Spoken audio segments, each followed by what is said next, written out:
हर शिक्षक जानता है कि उसे क्या करना चाहिए, लेकिन जानने के बावजूद वह करता नहीं है, और यदि करता है तो उसमें स्थायित्व नहीं आता। हमने देखा है कि शिक्षक बदलना तो चाहता है, प्रयास भी करता है, लेकिन कुछ ही समय बाद फिर पुराने ढर्रे पर लौट आता है। अब सवाल है, क्या ऐसा सिर्फ आलस्य से होता है? नहीं। क्या ऐसा संसाधनों की कमी से होता है? नहीं। तो फिर वास्तविक रुकावट कहां है? दो केंद्रीय कारण। एक, जागरूकता की गहराई का अभाव। लोग जानते हैं, पर केवल सतही तौर पर। जानना और जागरूक होना दोनों में अंतर है। जानना है, एक्टिव लर्निंग अच्छी है। जागरूक होना है, यदि मैं एक्टिव लर्निंग नहीं कराऊंगा तो बच्चा जीवन भर निष्क्रिय सोच वाला बनेगा। अधिकतर शिक्षक जानते हैं पर महसूस नहीं करते, इसलिए बदलाव दिल से नहीं आता, और कुछ ही समय बाद वह फिर पुराने व्यवहार में लौट जाते हैं। दो, कोई बाहरी या आंतरिक दबाव नहीं होता। ना कोई देख रहा है, ना कोई टोक रहा है। शिक्षक सोचता है, अगर मैं नए तरीके से पढ़ाऊं या ना पढ़ाऊं कोई फर्क नहीं पड़ेगा। जब कोई प्रशासनिक दबाव, अकाउंटेबिलिटी नहीं होता, या फिर कोई नैतिक दबाव, इनर सेंस ऑफ मिशन नहीं होता, तो शिक्षक वही करता है जो उसे आसान लगता है, और पुरानी प्रणाली आसान है, इसीलिए वहीं लौट जाते हैं। तो साथियों, हमने इस अध्याय में जाना कि शिक्षक बदलाव क्यों नहीं ला पाते, जबकि वे जानते हैं कि बदलाव जरूरी है। हमने दो मूल कारणों पर प्रकाश डाला: जागरूकता की गहराई का अभाव, प्रेरक दबाव, प्रशासनिक या नैतिक का अभाव। लेकिन यहां एक और बात समझनी बेहद जरूरी है, सिर्फ कारणों को जान लेना पर्याप्त नहीं है। कई बार हम बार बार सुनते हैं, पढ़ते हैं, समझते हैं, फिर भी भीतर कोई हलचल नहीं होती, क्योंकि कारणों को सतह पर जान लेना और उन्हें गहराई से महसूस करके खुद को बदलना, ये दो बहुत अलग बातें हैं। अब जरूरत है इन कारणों को भीतर से समझने की, उनसे मुक्त होने की रणनीति अपनाने की, और एक शिक्षक के रूप में आंतरिक रूपांतरण की। अगले अध्याय में हम करेंगे इन दोनों केंद्रीय रुकावटों का गहराई से विश्लेषण। जागरूकता की गहराई क्या है और कैसे आती है, प्रेरणा और दबाव क्यों नहीं टिकते और उन्हें कैसे जागृत किया जाए। साथ ही हम बनाएंगे एक व्यावहारिक समाधान योजना, एक्शन प्लान, जिससे बदलाव सिर्फ इच्छा न रहे बल्कि आदत बन जाए। तो आइए चलते हैं अगले अध्याय की ओर, जहां हम सिर्फ सोचेंगे नहीं, अपने भीतर उतरकर बदलाव को जीवित करेंगे। दबाव बोझ नहीं, चेतना की चिंगारी है। हमने पिछले वीडियोस अध्याय में जागरूकता की बात की थी, और वहां यह स्पष्ट किया था कि सिर्फ जागरूकता पर्याप्त नहीं है, बदलाव के लिए एक प्रेरक दबाव, इंस्पायर्ड प्रेशर भी चाहिए। लेकिन यहां एक सवाल उठता है, दबाव कब प्रेरणा बनता है और कब बोझ? जागरूकता के अभाव में दबाव बोझ बन जाता है। जब कोई शिक्षक अंदर से नहीं जगा होता, जब उसका बोध नहीं जागा होता, तब वही दबाव, चाहे वह स्कूल प्रशासन का हो, पाठ्यक्रम का हो, समाज का हो, उसे तनाव, कुंठा और अपराध बोध में बदल देता है। और कभी कभी यही बोझ शिक्षक को निराशा की गर्त में पहुंचा देता है। उसे क्या रखा है इस नौकरी में, मुझसे नहीं होगा जैसी बातें सोचने पर मजबूर कर देता है। ऐसे में यही दबाव जो प्रेरणा बन सकता था, वह विनाश का कारण बन जाता है। लेकिन अगर जागरूकता है तो दबाव वरदान बन जाता है। अगर हम भीतर से जागे हैं, अगर हमारा विवेक जीवित है, अगर हम सोच सकते हैं कि मेरा कार्य मेरा कर्तव्य है और मेरा कर्तव्य मेरा धर्म है, तब यही दबाव हमें तोड़ता नहीं, संवारता है। फिर चाहे दबाव बाहरी हो या भीतरी, वह हमें प्रोएक्टिव बनाता है, सोचने वाला, काम करने वाला, रास्ता निकालने वाला। गांधी जी का उदाहरण समझें। गांधी जी पर दबाव बाहर से आया था। अफ्रीका में अपमान, भारत में अन्याय, अत्याचार, जेल, लाठियां। लेकिन उन्होंने इसे भीतर की आग में बदल दिया। उनके भीतर का विवेक और समर्पण इतना जागरूक था कि वही दबाव अहिंसा और सत्याग्रह की प्रेरणा बन गया, और आज भी वह इतिहास की सबसे महान शिक्षाओं में से एक है। लेकिन आज हम क्या कर रहे हैं? आज हम इतने भावनात्मक रूप से कमजोर हो गए हैं कि थोड़ा भी दबाव हमें असह्य लगने लगता है। हमें थोड़ी सख्ती से बोल दो तो बुरा लग जाता है, फीडबैक दो तो विरोध शुरू हो जाता है, परिवर्तन की बात करो तो यह सब दिखावा है कह दिया जाता है। हमारी स्थिति यह हो गई है कि हर बात पर विरोध का खड्ग निकाल लेते हैं, लेकिन अपने भीतर की तलवार को जंग खा लेने देते हैं। क्यों? क्योंकि हमारी चेतना पर राजनीति, निराशा और भीड़तंत्र का धुंध छा गया है। आंधी आंखों और कुंठित सोच ने हमें अपनी आत्मा में उतरने ही नहीं दिया। अब हम हर दबाव को रिएक्टिव ढंग से देखते हैं, न कि प्रोएक्टिव दृष्टिकोण से। जो दबाव हमारा मार्गदर्शन कर सकता था, जो हमें जागृत और जागरूक बना सकता था, उसे हम इनकार और इनकार का कारण बना देते हैं। दबाव का विज्ञान क्या कहता है? जैसे पानी पर भाप बनने के लिए दबाव चाहिए, जैसे कोयले से हीरा बनने के लिए दबाव चाहिए, वैसे ही आदर्श शिक्षक बनने के लिए भी प्रेरक दबाव चाहिए। दबाव तब तक समस्या है जब तक आप जागे नहीं हैं, लेकिन जिस दिन आप जाग जाते हैं, उसी दिन यह दबाव आपका चरित्र निर्माण का यंत्र बन जाता है। इस अध्याय में हम इसी दबाव को गहराई से समझेंगे। यह कैसे प्रेरणा में बदला जा सकता है, इसे कैसे स्वीकार कर अपने पक्ष में किया जा सकता है, और कैसे एक शिक्षक इसका उपयोग कर खुद को और अपने बच्चों को बदल सकता है। इस संसार में बिना दबाव के कुछ भी नहीं होता। आप यदि जरा सोचें तो पाएंगे हम धरती पर खड़े हैं, चल रहे हैं, जी रहे हैं, तो यह भी किसी दबाव की देन है। गुरुत्वाकर्षण ना हो तो हम उछलकर अंतरिक्ष में चले जाएं। हवा का दबाव ना हो तो सांस लेना असंभव हो जाए। रक्त का दबाव ना हो तो जीवन थम जाए। दबाव जीवन का आधार है। अब सोचिए, क्या शिक्षा का जीवन बिना दबाव के चल सकता है? अगर शिक्षक पर कोई प्रेरक दबाव ना हो, न बाहर से न भीतर से, तो क्या वह अपने सर्वोत्तम रूप में कार्य करेगा?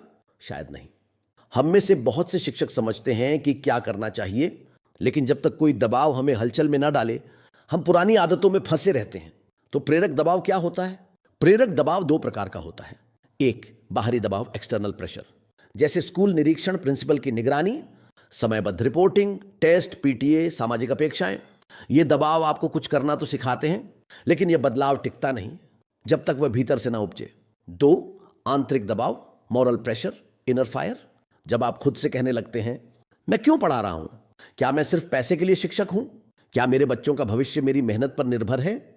यह भीतर से उठने वाला नैतिक तूफान ही शिक्षक को असाधारण बना देता है। भीतर का दबाव ही स्थायी प्रेरणा बनता है। समस्या तब होती है जब बाहरी दबाव को हम दंड समझ लेते हैं और अंदर कोई प्रेरणा होती ही नहीं। तो शिक्षक काम तो करता है, लेकिन बिना आत्मा के, बिना जोश के धीरे धीरे वह ठंडी आग बन जाता है, जो ना खुद जलता है ना किसी को रोशन करता है। दबाव से डरने की नहीं, उसे दिशा देने की जरूरत है, और यह तभी संभव है जब हम अपने दृष्टिकोण को बदलें। अगर हम चाहते हैं कि दबाव हमारा दुश्मन न बनकर हमारा साधन बने, तो हमें इसे तुरंत आज ही एक नए नजरिए से देखना शुरू करना होगा। जब दबाव आए तो हम भागें नहीं, हम उस दबाव को एक अवसर के रूप में देखें। हम उसे एक उत्तरदायित्व के रूप में अपनाएं। हम कहें, यह मेरे विकास का द्वार है, परीक्षा नहीं, प्रस्फुटन है। जैसे बीज कभी अंकुर नहीं बन सकता जब तक वह मिट्टी के दबाव और अंधेरे को सहने को तैयार न हो, वैसे ही शिक्षक कभी सशक्त नहीं बन सकता जब तक वह दबाव से दोस्ती न कर ले। एक शिक्षक के रूप में हमें दबाव को लेकर ओछी प्रतिक्रिया नहीं देनी है। हमें उस पर विवेकपूर्ण स्वीकार भाव जगाना है। तभी वह दबाव हमें झुका नहीं पाएगा, बल्कि उठने की शक्ति देगा। सच यही है, नजरिया ही नियति बनाता है। शिव खेड़ा जी कहते हैं, हमारी सफलता में 85% योगदान हमारे नजरिए का होता है और केवल 15% मेहनत का। तो बदलाव की शुरुआत हमारे नजरिए से होगी। जब नजरिया बदलेगा तो दबाव, संघर्ष, परिस्थितियां, सब कुछ एक शिक्षा, शक्ति और अवसर में बदल जाएंगी। जागरूकता कहां से आएगी? जागरूकता आएगी सही प्रश्नों से मित्रता करने से। जब हम भागेंगे नहीं, टकराएंगे। जब हम बचे बचे नहीं रहेंगे, जागे जागे रहेंगे। और फिर क्या होगा? तब हम सिर्फ एक शिक्षक नहीं रहेंगे, हम एक ऊर्जावान, आत्मविश्वासी, सम्मानीय और प्रसन्नचित इंसान बन जाएंगे। हमारा यह रूप केवल कक्षा नहीं, बल्कि पूरी एक पीढ़ी के लिए वरदान बन जाएगा। निष्कर्ष, यदि आप चाहते हैं कि दबाव टूटने का कारण नहीं, बदलाव का बीज बने, तो आज ही एक निर्णय लीजिए। मैं दबाव से नहीं डरूंगा, मैं उसे दिशा दूंगा। मैं जागरूक होऊंगा और प्रेरक बनूंगा। अगले अध्याय में हम आपसे और गहरी बात करेंगे। उम्मीद है आप आपने को खुला छोड़ दिए होंगे, ताकि मैं आपकी आत्मा को स्पर्श करके आपको निखार सकूं। भाग 1, जागरूकता की गहराई, जानने से महसूस करने तक। ज्ञान बुद्धि से आता है, लेकिन जागरूकता हृदय से। और जब बात शिक्षक की हो तो केवल ज्ञान नहीं, हृदय से निकली हुई समझ जरूरी है। तो बात यहीं से शुरू करते हैं। जागरूकता क्या है और यह क्यों जरूरी है? ज्ञान क्या है? जो हमने पढ़ा, सुना, याद किया, वह बुद्धि का काम है। लेकिन जागरूकता क्या है? जिसे हमने भीतर तक महसूस किया, वह हृदय का अनुभव है। हम किसी बात को तब तक जीवन में नहीं उतार पाते जब तक वह हमारे अवचेतन मन तक ना पहुंच जाए। और अवचेतन क्या है? यह कुछ और नहीं, हमारे हृदय का आधुनिक नाम है, जहां भावना, कल्पना और गहराई से जुड़ी अनुभूति निवास करती है।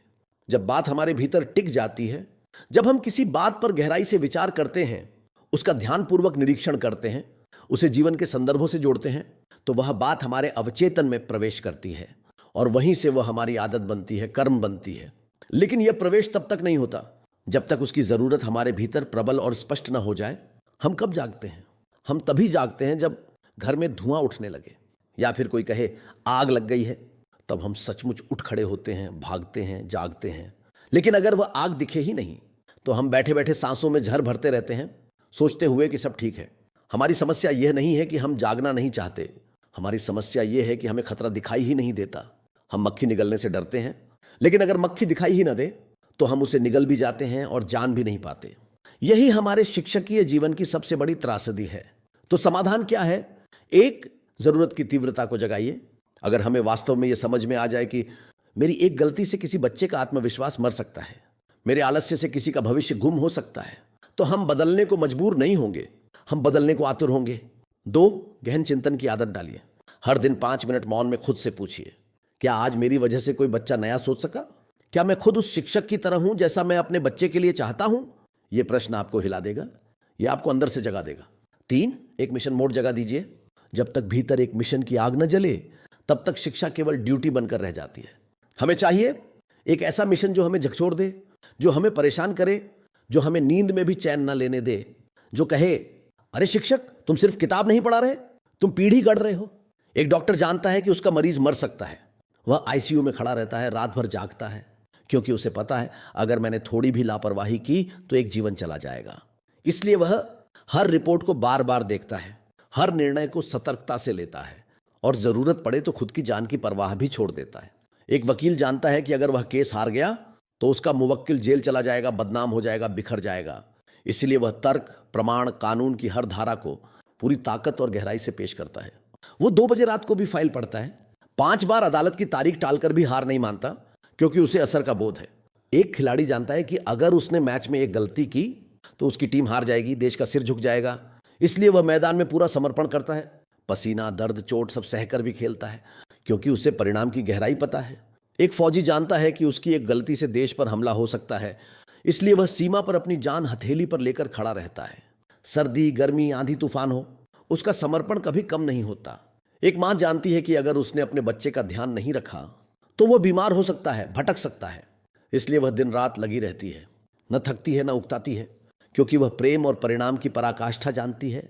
लेकिन क्या शिक्षक को भी अपने कर्म का असर इतना स्पष्ट दिखता है? क्या उसे भी यह एहसास है कि अगर मैंने एक बच्चे की बात अनसुनी कर दी तो शायद उसकी आवाज हमेशा के लिए दब जाएगी। अगर मैंने उसके प्रश्न को हल्के में ले लिया तो वह जीवन भर प्रश्न पूछने से डर जाएगा। अगर मैं समय पर स्कूल नहीं आया तो वह समय की कीमत समझेगा कैसे? यहीं पर शिक्षक पीछे रह जाता है, क्योंकि उसे अपने काम का सीधा दृश्यात्मक परिणाम नहीं दिखता। उसकी गलती से बच्चा तुरंत नहीं गिरता, उसका नुकसान वर्षों बाद पता चलता है। जब कोई बच्चा ना बोल पाता है, न सोच पाता है, जब वह भीड़ में गुम होकर अपना आत्मविश्वास खो बैठता है, तो क्या करें? जैसे डॉक्टर को आईसीयू दिखता है, वैसे ही शिक्षक को अपनी कक्षा को आईसीयू मानना चाहिए, जहां हर बच्चा एक संभावनाशील जीवन है। जैसे वकील केस को अपना युद्ध मानता है, वैसे ही शिक्षक को हर पाठ को चरित्र निर्माण की अदालत समझना चाहिए। जैसे खिलाड़ी मैदान को देश का सम्मान मानता है, वैसे ही शिक्षक को स्कूल को राष्ट्र निर्माण का मैदान मानना चाहिए। निष्कर्ष, जब तक शिक्षक को अपने कार्य का परिणाम बोध नहीं होगा, तब तक वह शिक्षा को बस एक काम समझेगा। लेकिन जिस दिन शिक्षक देख लेगा कि मैं कल की सरकार, समाज, संस्कृति और सभ्यता गढ़ रहा हूं, उसी दिन उसका पढ़ाना साधारण नहीं, एक तपस्या बन जाएगा। अब आप समझ पा रहे होंगे, अब आप शायद समझ पा रहे होंगे कि मैं किस जागरूकता की बात कर रहा हूं, मैं किस गंभीरता की ओर आपका ध्यान खींच रहा हूं। यह कोई टीचिंग टेक्निक का मामला नहीं है, यह किसी मोटिवेशनल कोर्स का हिस्सा नहीं है। यह एक गहरी पुकार है, आपके भीतर के शिक्षक को जगाने की पुकार। अगर यह बात आपके भीतर उतर जाए तो शायद आपकी आंखों में भी अश्रु छलकेंगे, आपके भीतर कोई अदृश्य वेदना जन्म लेगी और एक अप्रतिरोध्य पुकार उठेगी। अब कुछ करना होगा, अभी यहीं से। क्या आपने कभी उस मां की आंखों में झांक कर देखा है जो सुबह 5 बजे ईंट ढोने जाती है, धूप में झुलसती है, बदन पर जख्म बन जाते हैं, फिर भी शाम को लौटकर कहती है, बेटा तू पढ़ ले ताकि तेरी जिंदगी मेरी जैसी ना हो। उसकी आंखों में सपना नहीं, समर्पण की आग होती है, और वह सपना अब आपके हवाले है। क्या आपने कभी उस रिक्शे वाले की कमीज पर ध्यान दिया है जो टूटी हुई चप्पल में 40 डिग्री की धूप में बच्चे को स्कूल छोड़ने आता है, बस्ता खुद उठाता है और फिर पैसों के लिए घंटों दौड़ता है ताकि अगले महीने की स्कूल फीस भर सके? लेकिन आपसे वह कुछ नहीं मांगता, सिर्फ एक विश्वास मांगता है, गुरुजी मेरा बच्चा कहीं गुम ना हो जाए, उसके सपने अधूरे ना रह जाए। क्या आपने उसकी आंखों में उस खामोश याचना को देखा है? क्या आपने किसी मजदूर बाप को देखा है जो रात की शिफ्ट के बाद सीधे पीटीएम में आता है, थका हुआ, टूटी हुई नींद में भी खड़ा रहता है आपके सामने और कहता है, सर बच्चा ठीक से पढ़ रहा है ना, आप उसे थोड़ा और समझाए। उसकी थकान में भी एक करुण आस्था होती है।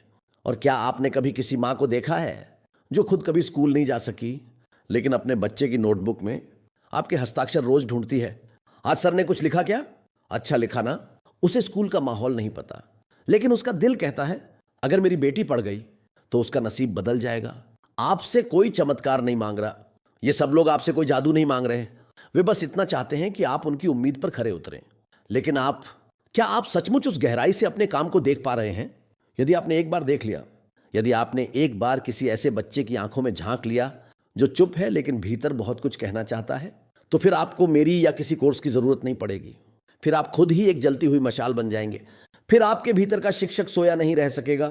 फिर आप केवल नौकरी नहीं करेंगे, आप एक मिशन में बदल जाएंगे। जैसे मदर टेरेसा बन गई थी, जैसे विनोबा भावे बन गए थे, जैसे अब्दुल कलाम बन गए थे।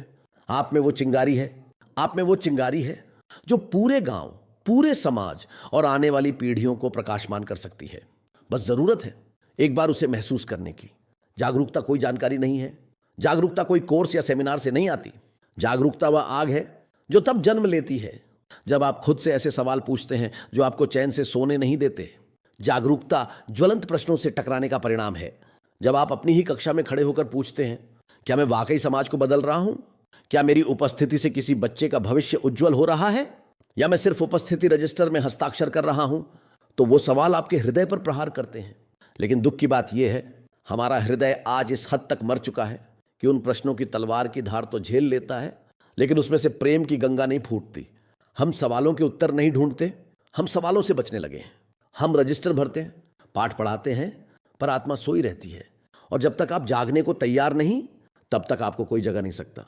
आपको चाहे कोई गुरु मिले, कोई नीति मिले, कोई कोर्स मिले, यदि आपके भीतर से वह आह नहीं उठती, अब कुछ बदलना है, अभी यहीं मुझसे, तो सब कुछ व्यर्थ है।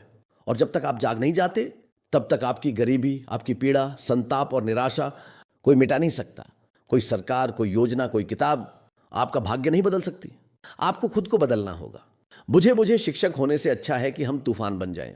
हाँ, समाज को ठंडी राख नहीं चाहिए, उसे चाहिए धधकती लौ।